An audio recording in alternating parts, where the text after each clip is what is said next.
10 years ago, Claire, a woman with a gentle beauty and infinite kindness, experienced the darkest tragedy of her life. Just as she was about to become a mother, her son passed away shortly after birth at the hospital. Since then, Claire and her husband Julian have lived together, but an immense emptiness has settled in their home, as Claire has never been able to conceive another child. Each day, Claire continues to spread her kindness, taking care of neighborhood children, volunteering at a center for struggling mothers, and trying to fill the void left by her own child. But behind her smile, she hides deep pain and a feeling of guilt that never leaves her. Julian, though he deeply loves Claire, begins to sense that their marriage is eroding under the weight of unspoken grief. They are slowly drifting apart, each prisoner of their own sorrow. One sunny afternoon, Claire Verges once again visited the orphanage. As usual, she had carefully packed her car with toys, clothes, and books for the children. She always made sure to choose items she knew would bring smiles to their faces. Upon arrival, she was warmly welcomed. The children ran toward her, eager to discover what she had brought this time.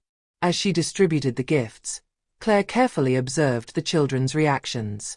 She loved seeing their eyes shine with happiness and hearing the laughter echoing in the courtyard.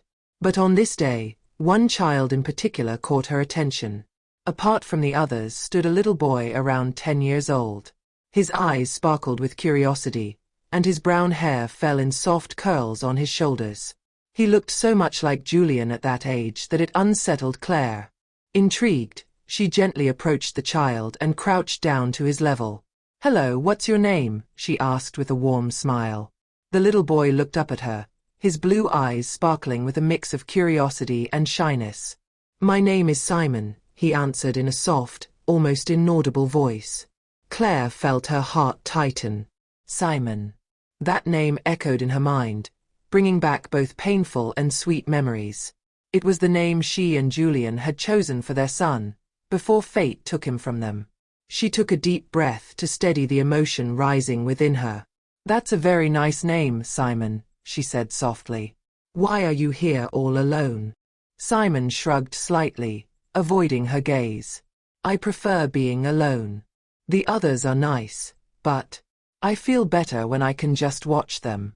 Claire, touched by the maturity and solitude of the child, felt irresistibly drawn to him. She spent the rest of the afternoon talking with Simon, learning that he had come to the orphanage after losing his parents in a car accident. Since then, he had struggled to connect with the other children, preferring to keep to himself. As Claire left the orphanage that day, she couldn't stop thinking about Simon. His resemblance to Julian, his name, his story. It all deeply unsettled her. She knew she had to talk to Julian, even though it might reopen wounds they had tried to leave behind. That evening, Claire brought up the subject with Julian. They were sitting in their living room, the soft crackling of the fireplace filling the silence between them. Claire told Julian about her encounter with Simon, how he reminded her of their own son, and the emotions it stirred in her. Julian listened in silence, his face hardening as Claire spoke. When she finished, he sat for a moment without saying anything, lost in thought. Then, softly, he murmured, "Do you think he could be our Simon in a way?" Claire, tears in her eyes, shook her head. "I don't know, Julian. But I feel that this child needs us, just as we may need him." A few days later, Claire and Julian decided to visit Julian's parents to talk about Simon. It was a quiet Friday afternoon, perfect for spending time with family. They went to his parents' house, Luke and Marianne, in a cozy home on the edge of town. Luke and Marianne welcomed them warmly. After exchanging greetings and catching up, Claire and Julian found a quiet moment to bring up the sensitive topic. They retired to the living room, where soft light filtered through the curtains, creating a welcoming atmosphere.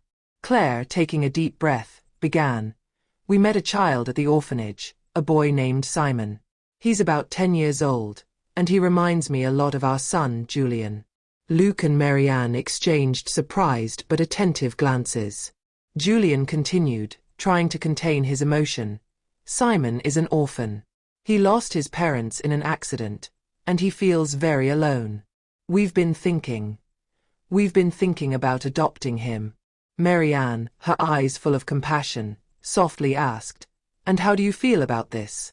Claire answered, tears in her eyes, "I feel a strange connection with him, as if a part of our past is being given a second chance. But I'm also scared. Scared of reopening old wounds, scared of not being enough."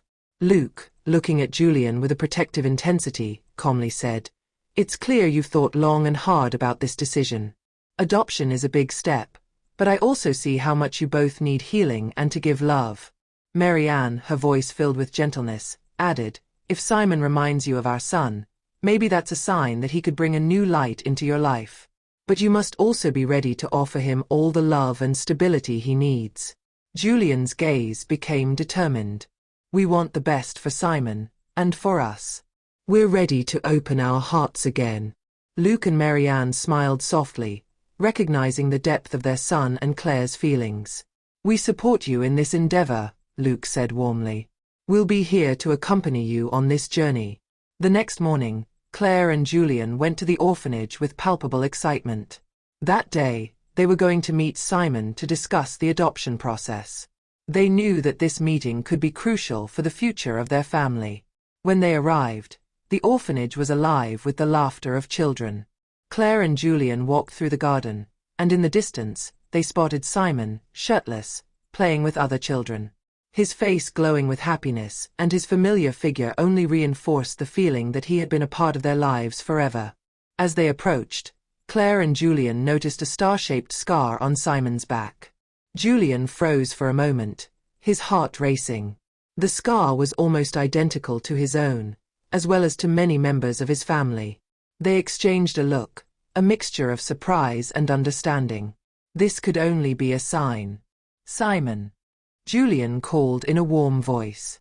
The boy turned around, and upon seeing Claire and Julian, a big smile lit up his face. He ran toward them, full of enthusiasm. "You're here." Claire knelt down to his level. "Yes, Simon. We're here to talk about you. How are you today?" "I'm good. I was playing with water," he replied, excitement shining in his face. Julian, taking the moment, gently asked, "Could you show us your back, Simon?" Curious, Simon turned around, revealing his scar. Julian, moved by the resemblance, explained, "This mark, it's very special. It looks just like the one I have, and like the ones many of my family members have." Simon, confused but happy to be the center of attention, said, "Really?" "Yes, and it makes me think that maybe we're meant to be together," Claire added, her heart filled with warmth. They spent the rest of the morning playing with Simon, creating unforgettable memories.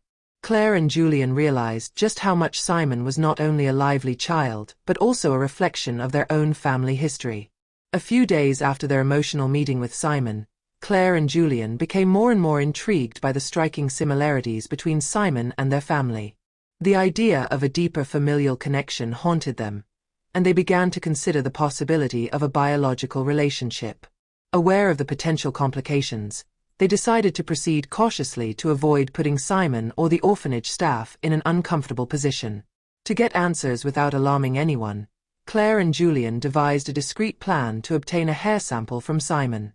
Though the task was delicate, they felt it was necessary to clarify the connection that bound them together. The night they put their plan into action, Claire and Julian were nervous but determined. They had planned to return to the orphanage under the pretext of visiting Simon, but their true goal was to discreetly collect a hair sample without raising suspicion.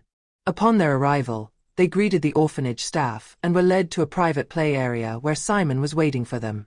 The relaxed atmosphere seemed perfect for their covert operation. They sat down with Simon for a craft activity, which distracted him. Simon was absorbed in his collage, while Claire and Julian exchanged knowing glances.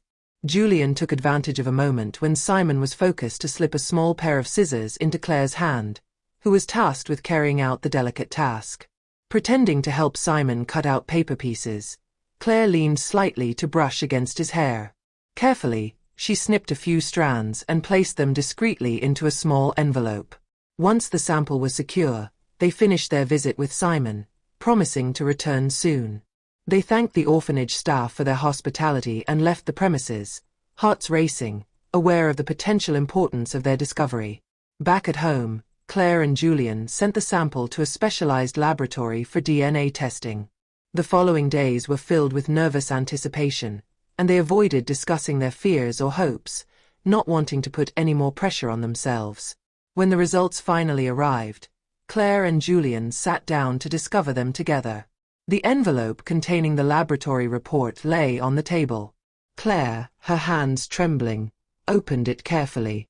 The report confirmed a significant genetic match. Simon was indeed their biological child. This revelation validated the intuition that Claire and Julian had had from the beginning.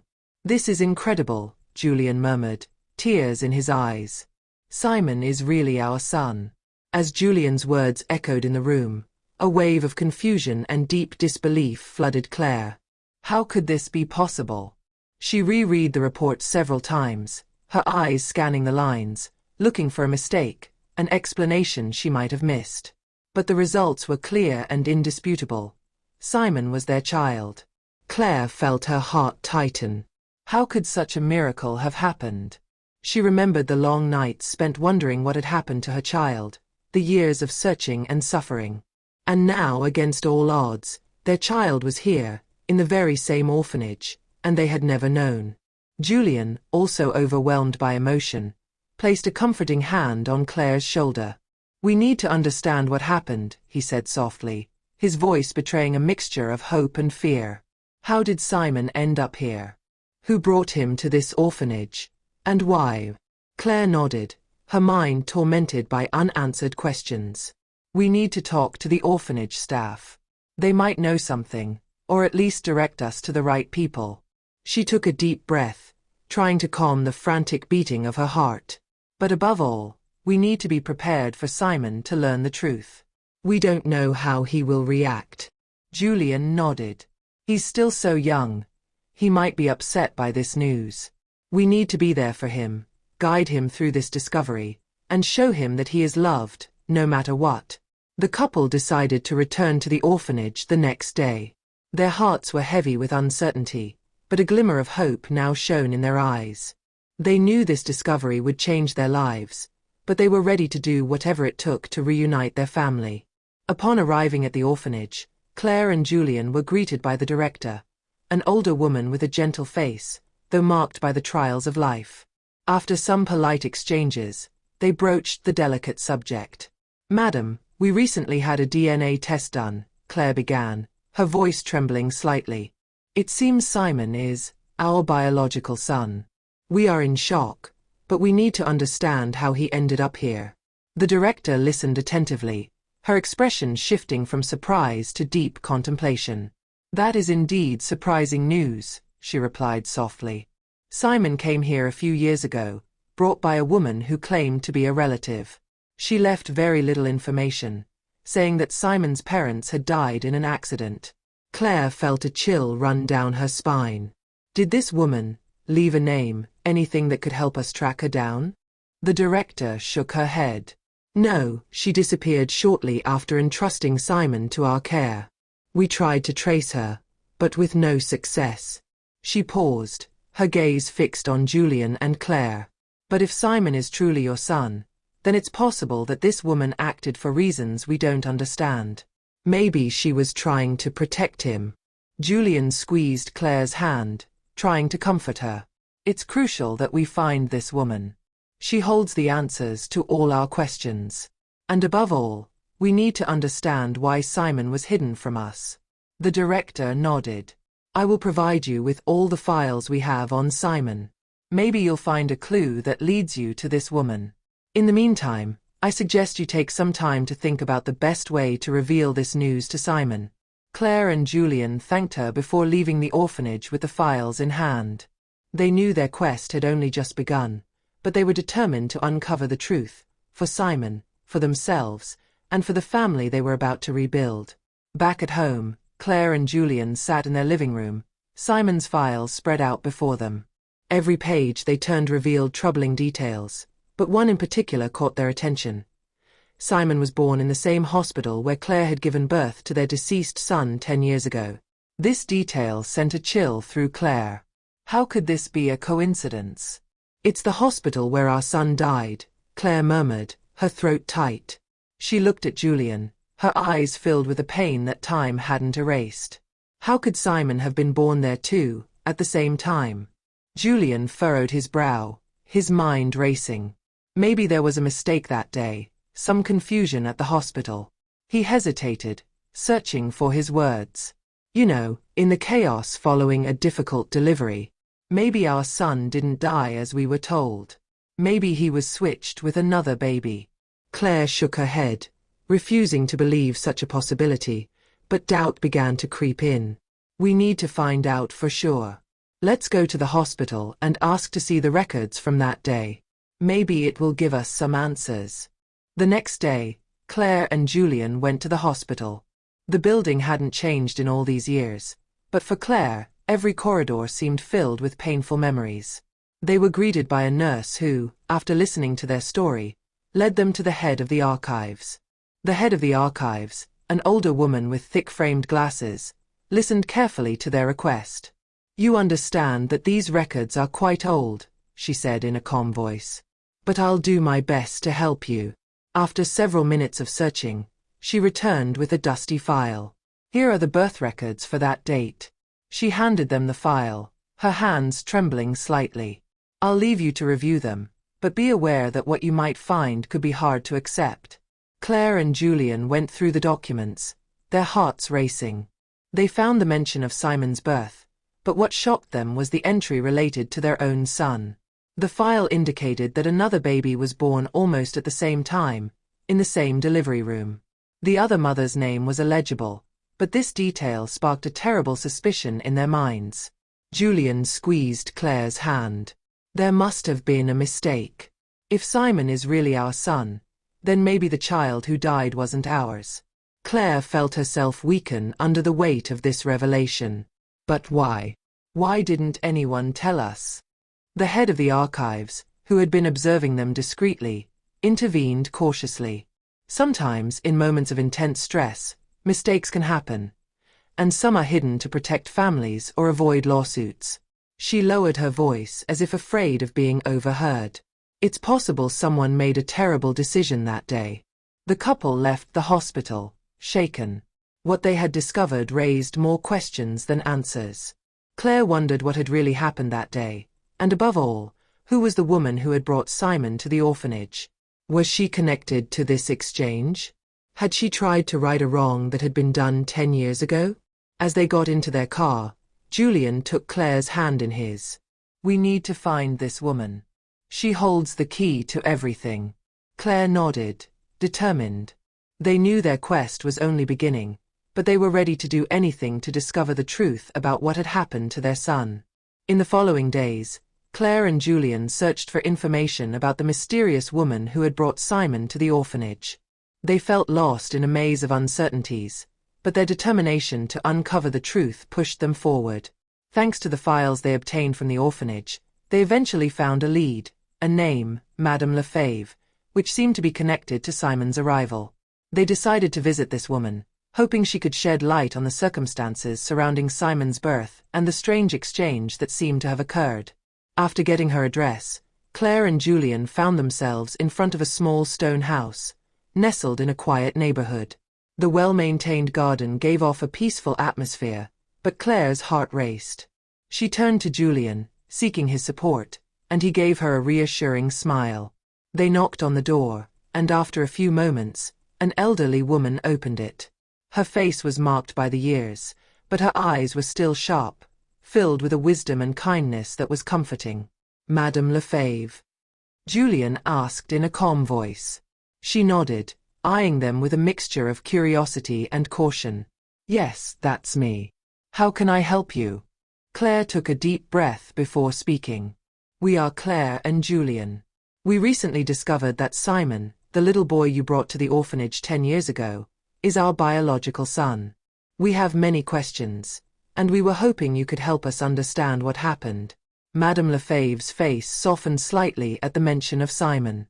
Ah, Simon. Such a sweet boy. Come in, I think it's time you heard the whole story. Once inside, they sat around a small wooden table, and Madame Lefebvre served them tea before beginning to speak. Simon isn't my biological grandson, but I loved him as if he were. His parents, the Delacours, were my dearest friends. They were killed in a tragic car accident shortly after his birth. Claire and Julian listened intently, their emotions a mix of sadness and curiosity. But how did Simon end up with them? Julian asked.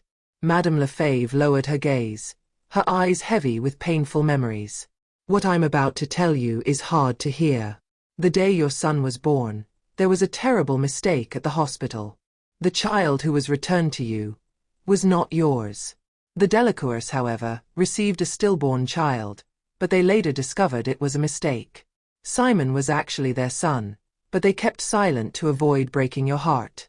They had wanted a child so much and couldn't bear to lose him again. Claire felt herself falter. But why didn't they say anything? Why didn't they give us a choice? Madame Lefebvre placed a comforting hand on Claire's. It was a time when things were done differently. They thought they were protecting you, thinking it was the best thing to do. But after their passing, I began to wonder if it was a terrible mistake. That's why I took Simon to the orphanage, hoping that the truth would eventually come to light, and that you would find your child. Julian squeezed Claire's hand, struggling to hold back his emotions. Thank you for telling us the truth, even though it's hard to accept. Now we need to think about Simon, about how we'll tell him everything. Madame Lefebvre nodded. He deserves to know, but he also deserves to be surrounded by love and support. I'm sorry for the pain this situation may have caused, but I firmly believe you will find the right words for him. Simon is a strong boy, and with you by his side, he will overcome this challenge. Julian, his heart heavy but determined, looked Madame Lefebvre in the eye. We will do everything we can to support Simon through this transition. But what's next? How do we make this official? Madame Lefebvre took a sip of tea before responding calmly. The next step is to coordinate with the legal authorities. You'll need to go through a legal process to recognize Simon as your son. This will involve gathering all the necessary evidence, including medical records and testimonies that support this tragic mistake. But don't worry, I'll help you with all of these steps. Claire, though overwhelmed with emotion, felt a surge of hope. And Simon? How do we tell him all of this? Madame Lefebvre sighed, understanding the enormity of the task ahead. It's essential to prepare Simon gradually. You'll need to reassure him, show him that he's still loved, no matter the truth that comes to light. Psychological support will be crucial to help him navigate this upheaval. You might start by talking to him about his biological parents, sharing their love for him and the sacrifice they made, even if it was under unfortunate circumstances. Weeks passed, filled with appointments with lawyers, psychologists, and relevant authorities. Each day brought its own challenges, but Claire and Julian kept their ultimate goal in mind: to offer Simon a loving home, where he could grow up safe and surrounded by those who loved him. Finally, after many administrative steps and discussions, the big day arrived. Claire and Julian were summoned to court for the final hearing that would legally recognize Simon as their son. The atmosphere in the courtroom was solemn. Julian held Claire's hand, feeling their emotions surge as they waited for the judge's verdict. After what felt like an eternity, the judge, a middle-aged man with glasses perched on the end of his nose, spoke in a grave but compassionate tone. After reviewing the evidence and testimonies presented, I acknowledge that Simon is indeed the biological son of Claire and Julian. Therefore, I officially authorize Simon to be placed under their legal guardianship. Claire felt tears roll down her cheeks, a wave of relief and joy overwhelming her. Julian squeezed her hand tighter, sharing this moment of intense happiness. They had succeeded. Their son would finally be coming home. The next day, they went to the orphanage to bring Simon home. Simon was waiting for them, a small suitcase at his feet, a mix of excitement and uncertainty in his eyes. He didn't fully understand what had happened, but he knew he was finally going to have a family. Claire knelt in front of him, looking at him tenderly. "Ready to go home, my big boy?" Simon nodded, a shy smile forming on his lips. Julian ruffled his hair with a grin. "We're going to take good care of you, Simon. We've prepared everything for you at home." The journey to their house was peaceful. Simon watched the landscape pass by the window, while Claire and Julian exchanged knowing glances, filled with a renewed promise of family happiness. Upon arriving at their home, Claire opened the door and turned to Simon. "Welcome home, Simon." The little boy hesitated for a moment before stepping inside, observing the house that would now be his. Family photos hung on the walls, toys were scattered around the living room, and there was a room decorated just for him, with superhero drawings and adventure books. Simon stopped in front of the door to his room, then turned back to Claire and Julian. "Is this my room?" Claire nodded, her eyes misting. "Yes, Simon, this is your room."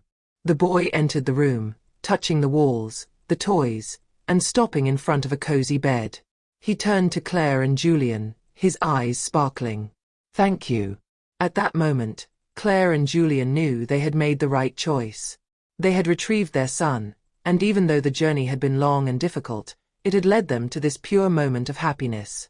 Their family was finally reunited, ready to face life's challenges together, with love and support. To conclude this emotional story, we invite you to reflect on the strength of familial love and the resilience in the face of trials. Claire and Julian overcame countless obstacles to find their son, Simon, a child lost in the aftermath of a tragic mistake. Their perseverance, unconditional love, and determination to reunite their family speak to the depth of the bonds that unite people, even beyond the most difficult of circumstances. The story of Simon, Claire, and Julian reminds us that it is never too late to correct the mistakes of the past and to build a future filled with hope and love. Simon, now surrounded by his biological parents, will grow up in a home where he is loved and protected, finally learning the truth about his origins. In the end, this story is a celebration of family, truth, and the inner strength that helps overcome the hardest of trials. We hope this story has touched you and inspired you to believe in the power of love and truth.